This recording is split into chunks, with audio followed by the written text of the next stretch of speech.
Interest rates must come down. You heard it here first. Your old buddy Josh is going to call it again. So the question is, how do you benefit from this? And we'll do that later. But they're going to come down. I was just reading an article by Peter Schiff. And I'm not a huge fan of Peter Schiff, but I like what he writes. I like Martin Armstrong. I like what I said. I'm not a huge fan. I don't agree with everything they say, but they have a right to their opinion. I find it interesting what they talk about, because I agree with a lot of it, actually. Anyway, just got back from Virginia. If you're wondering where your old buddy Josh was for the last couple of days, I drove up to Harrisonburg, Virginia to see my mom, as we say in the UK, our mums, and you gotta love your moms. My mom's are great, crazy but great, and it was fun. And then went to James Madison, checked out that school with my two boys. We were greeted with the people who are doing the tours with their pronouns. The first one was a they, them, which we all know is, I'm not saying anymore, and everyone else was a she, her. They all had to say their pronouns. It's kind of like, how do you know someone's vegan? They're going to tell you. How do you know someone's gay? They're going to tell you. Literally, the first thing it says, my name's Madeline. I'm a vegan. You know what I'm saying? You're like, okay, Doris.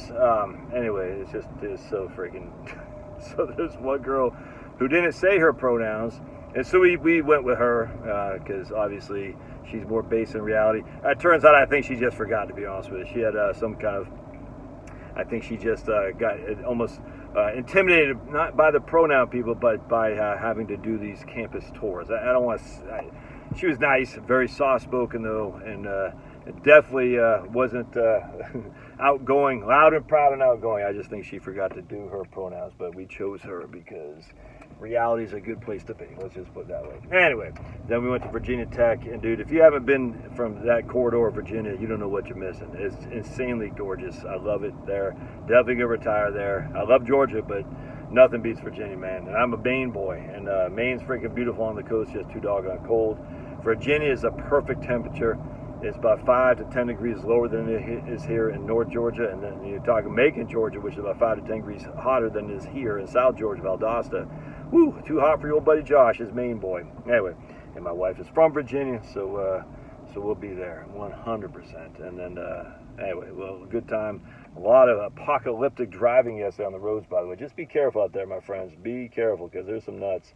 Of course, I'm the best driver there ever was, and you want to just follow me, I'll get you there. All right, so I'm reading Peter Schiff. Dude, you're in a roundabout. You didn't even look to see the right. And Peter Schiff says, jeez.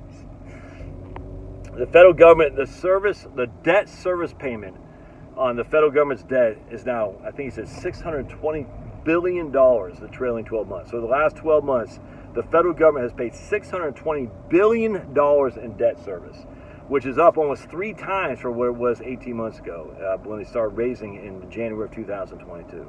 All right. Just remember that. The interest on the federal debt is almost 3 times what it was just 18 months ago. We're approaching $700 billion a year. One of the biggest line items in our budget.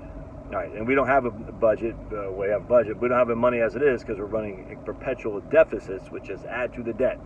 On top of that, now we have short-term debt, which is at 5 1/4, 5 1/2, something like that.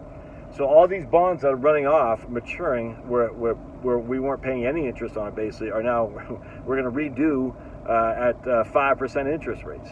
I think he said 20% of all federal debt is short-term now. It's going to be coming to mature in like a year or something like that. All right, dude, this is not sustainable. I mean, literally, none of this is sustainable. But this right here, it cannot continue. All right, then on top of that, you see the long-term debt, 10-year treasury is still like 3.7. All right, so what Peter is saying, like, who's going to buy the long-term debt if you can get the short-term debt at 5 and 5 1/2, something like that? Who's going to buy the long-term debt? Well, nobody. So what does that do to the long-term debt? It drops the price of the bonds way down, and what does that do to the yields? It makes them go way up, all right? So the price goes down because there's no demand. The federal government's getting out of quantitative easing, so they're reducing their monetary supply. All right, so now you got the price of the bonds dropping like a brick in water because no one wants the long-term debt when they can get short-term debt. It pays a whole lot more without locking up their money. And the federal government isn't buying, and I think he said like some foreign countries aren't buying as much anymore. So the demand for the long-term bonds are dropping like a brick in water. When demand falls, price falls. When price falls on bond yields go up. I know it's a little quick, brief tutorial, but just remember that. Demand drives price, price drives yields. It's just that simple. So demand drops, Price drops and yields go up. All right, so now we have 5.25. We'll just say 5% on the short end, and then the long term is at 3.5, 3.7, 4 on the 30-year.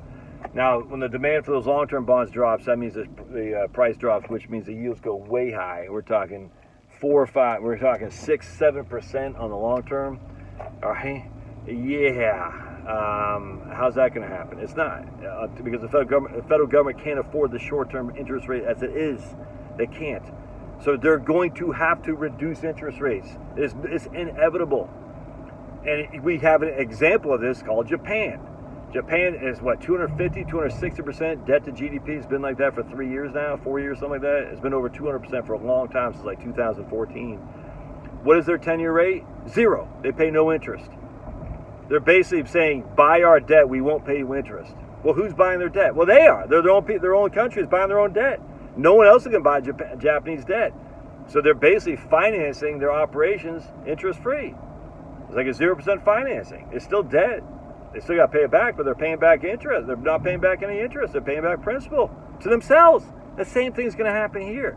You're like, dude, we can't afford a $1 trillion debt service payment. We can't. So we're just going to lower rates. Once we beat inflation, of course, you beat inflation not by raising interest rates or reducing monetary supply, M2. You beat inflation by reducing the cost of energy. I just don't get why people can't get this. It's crazy to me. It's crazy. Price of energy goes down, the inflation goes down. Holy crap, this is exactly what's happening, dude. It's nuts. Nuts, which is why they'll never get off fossil fuels, by the way.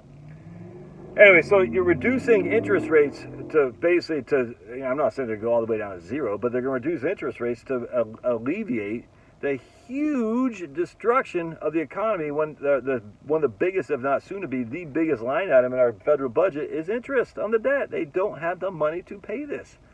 But Josh, they're paying it to themselves. Yeah, they are paying it to themselves and Social Security Administration and whatnot. And guess what? They can also pay themselves. Nothing.